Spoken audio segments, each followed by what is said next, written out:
In this experiment, we'll use a kilowatt-hour meter to measure the electrical energy supplied to an electric kettle. First, connect the kettle to the kilowatt-hour meter.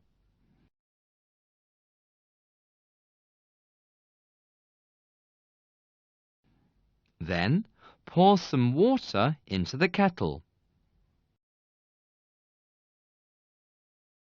Check the calibration of the kilowatt-hour meter. Calculate the amount of energy the kilowatt-hour meter supplies when the disc in it makes 1 revolution. Switch on the kettle for 1 minute and count the number of revolutions the disc in the kilowatt-hour meter has rotated. You can then use the data to calculate the power of the electric kettle.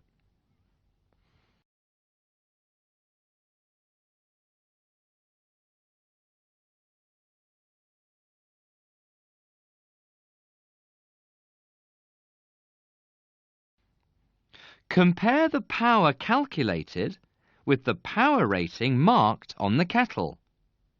Are they the same?